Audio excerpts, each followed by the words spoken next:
40 degree તાપમાન વચ્ચે 12 કલાકમાં 100 કિલોમીટરનું કાપ્યું અંતર.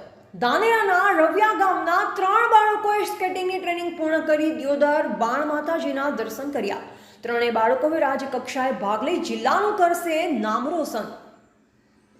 બનાસકાંઠા જિલ્લાના ધાનેરા તાલુકાના રવિયા ગામના 3 બાળકોએ સ્કેટિંગની ટ્રેનિંગ પૂર્ણ કરતા આજે ત્રણેય બાળકો 100 કિલોમીટરનું અંતર 12 કલાકમાં કાપી શુક્રવારે દિયોદર ખાતે બિરાજમાન બાણ માતાજીના દર્શન કર્યા હતા.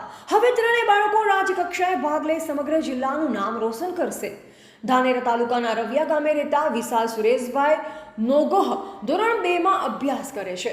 તેમજ ડિમ્પલ સુરેશભાઈ નોગોહ ધોરણ 3 અને નવીન રમેશભાઈ નોગોહ ધોરણ 5 માં ઇંગ્લિશ મીડિયમમાં અભ્યાસ કરે છે. ત્રણેય બાળકોએ માત્ર એક જ વર્ષમાં મહારાષ્ટ્ર ખાતે આવેલ ચંદુકાકા સરાવ બારામતી દયોદયો ગૌશાળા ખાતે સ્કેટિંગની ટ્રેનિંગ પૂર્ણ કરી છે. જેમાં ટ્રેનિંગ વખતે ત્રણેય બાળકોને દિયોદર ખાતે બિરાજમાન કુળદેવી બાણ માતાજી મંદિર ખાતે દર્શન કરવાની માનતા રાખી હોવાથી આ ત્રણેય બાળકોએ ધાનેરા તાલુકાના રવિયા ગામેથી 100 કિલોમીટરનું અંતર 12 કલાકમાં કાપી સ્કેટિંગ કરી શુક્રવારે દિયોદર ખાતે પહોંચ્યા. જેમાં સ્કેટિંગ કરી આવતા ત્રણેય બાળકોને જોવા લોકો એકઠા થયા અને આ બાળકોએ બાણ માતાજીના મંદિર ખાતે દર્શન કરી ધન્યતા અનુભવી.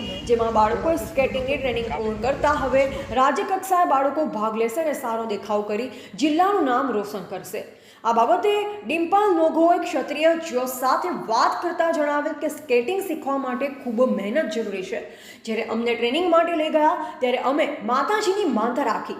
આજે ટ્રેનિંગ પૂરી થઈ ગઈ છે. હવે અમે ત્રણેય ભાઈ બહેન રાજ્ય કક્ષાએ રમવા માટે તૈયાર છે. અમને આશા છે કે અમે સારી સ્કેટિંગ કરી જિલ્લાનું નામ રોશન કરશું. બંને સગા ભાઈ બહેને નાનપણથી જ સ્કેટિંગનો શોખ હતો તેમ તેમના પિતા જણાવી રહ્યા છે.